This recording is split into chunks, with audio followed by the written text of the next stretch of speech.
Hey there, Saki here from Saki Tech, and in today's video we will do a full comparison between the Samsung Galaxy S8 Plus and the Samsung Galaxy S7 Edge.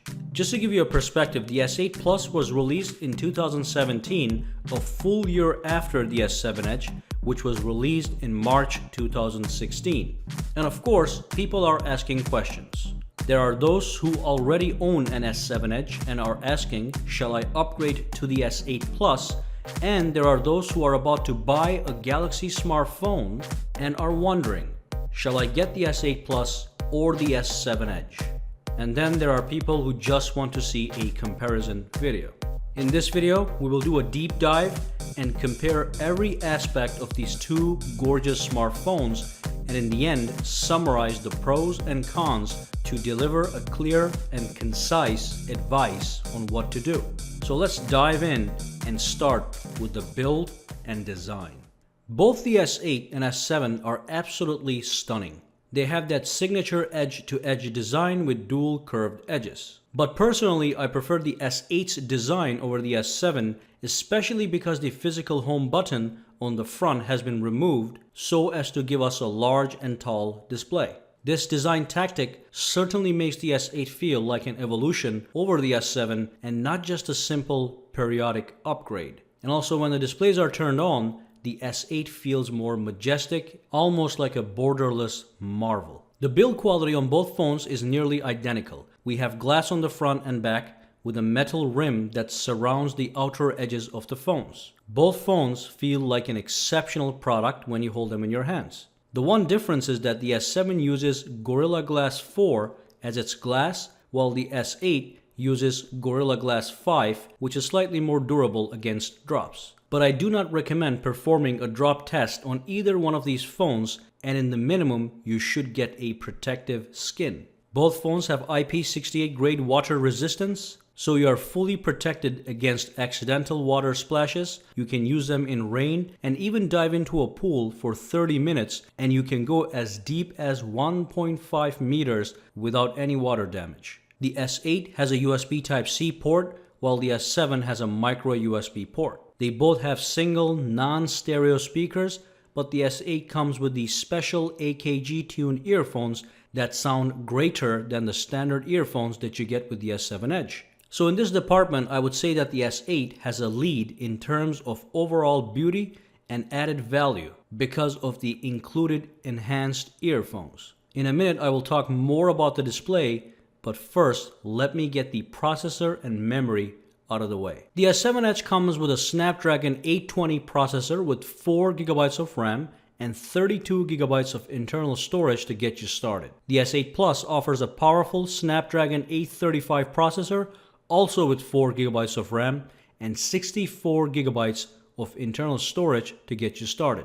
Both phones offer micro SD expansion, so you can add up to 256 gigabytes of extra storage via a micro SD card if required at any given time. The S8 does have more powerful processing and graphics capabilities, and it will give you a more snappy experience both in terms of navigating your smartphone and playing games. I was able to play Modern Combat 5 on the S8 with a buttery smooth frame rate at maximum graphics settings, while this was not possible on the S7. S7 was slightly more laggy at graphically intense gameplay moments in Modern Combat 5, which is a very demanding game. Also, when we run the Geekbench tool on these phones, we get a significantly higher score on the multi-core score for these smartphones, but the single-core score is almost the same.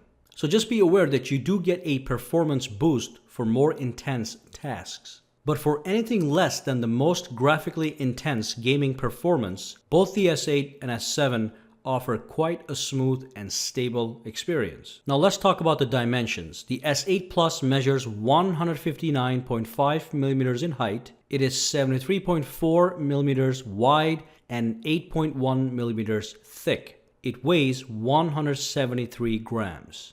The S7 Edge measures 150.9 millimeters in height, 72.6 millimeters wide, and 7.7 millimeters thick. It weighs 157 grams. S7 Edge has an overall smaller form and weighs less, but the differences are not that dramatic. What does matter is how both phones actually use the total surface area, which brings us to the display. So let's talk about it.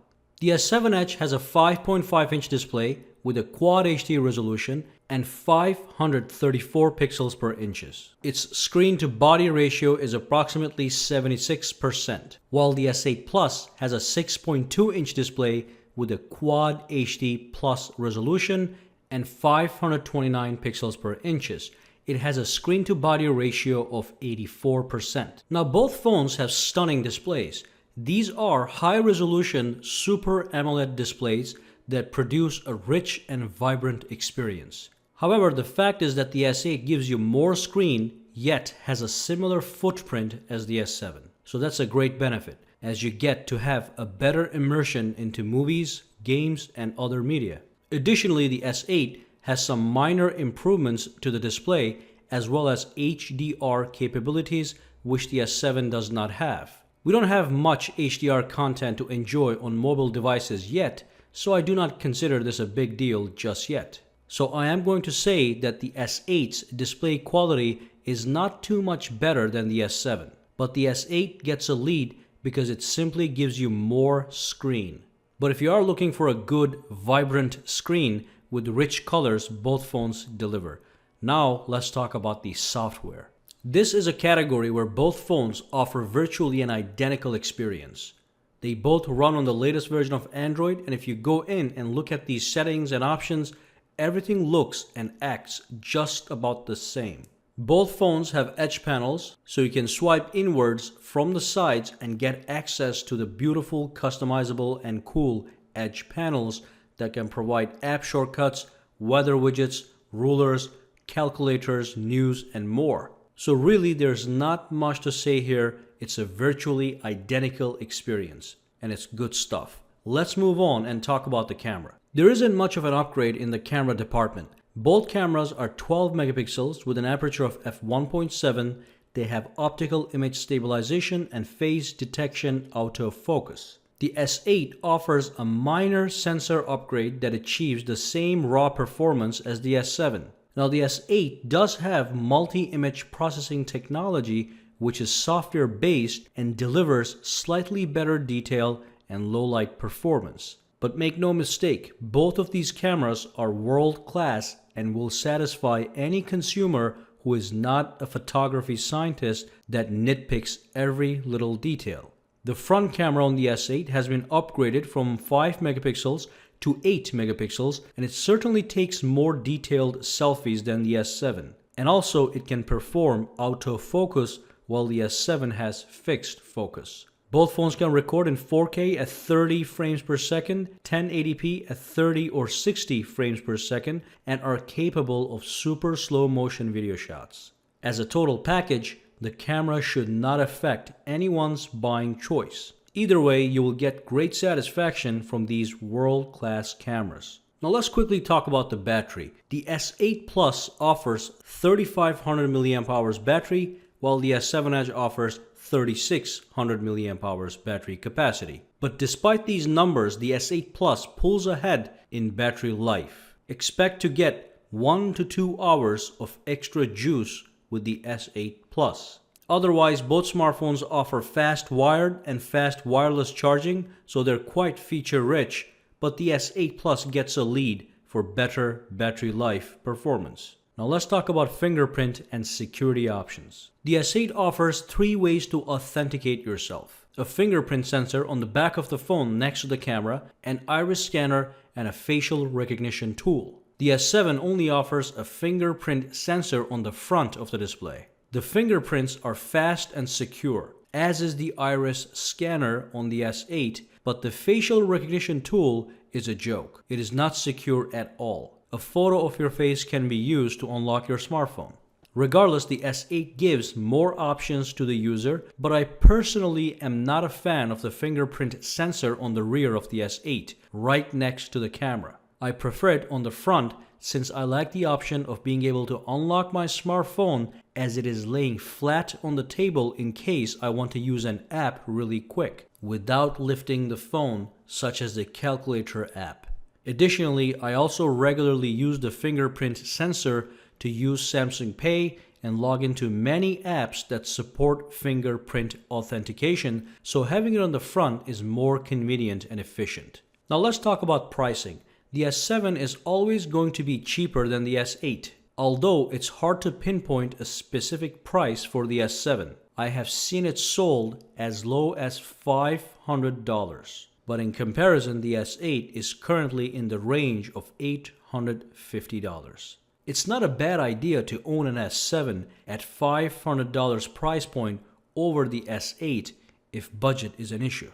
Alright, so we have looked at everything. Let's draw a conclusion. So first, let's list all the major changes of the Galaxy S8 over the S7. The S8 has a larger 6.2-inch display, yet it has a similar footprint as the S7. It has faster processing and graphics performance, which makes a difference in high-end gaming apps. On the S8, with the elimination of the front home button, the design of the S8 feels evolutionary instead of some gimmick. S8 comes with high-end AKG-tuned earphones in the box. S8 has an iris scanner. And guys, that's basically it. A better design, larger screen, and a few other perks is really the only upgrade you will receive from the S8 coming from an S7.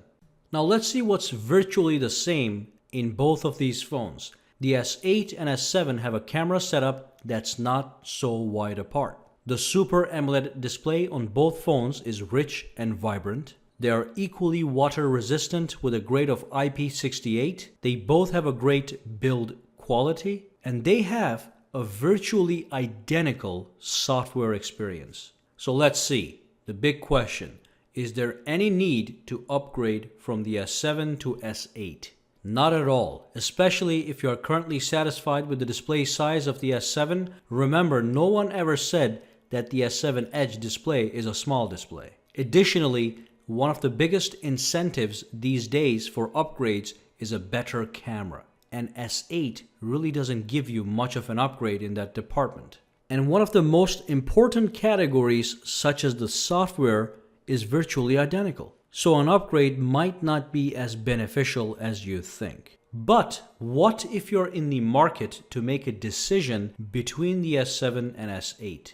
Then you're better off just going with the latest gadget for maximum satisfaction. As long as you understand that S8 will cost you $250 to $350 more. If you do go with the S8, you will acquire the best display on the market, one of the largest displays on the market, probably the best looking phone on the market, and also a few perks such as the iris scanner and fancy earphones.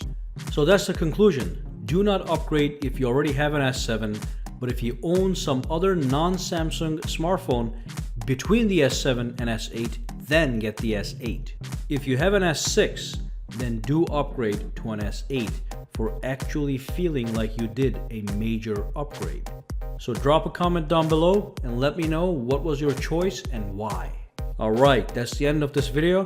Make sure to subscribe to Saki Tech for more videos to come, and give this video a thumbs up to show off your love for Galaxy smartphones. And of course, do not forget to follow me on Twitter and Instagram at Saki Tech Online. Have a fantastic day.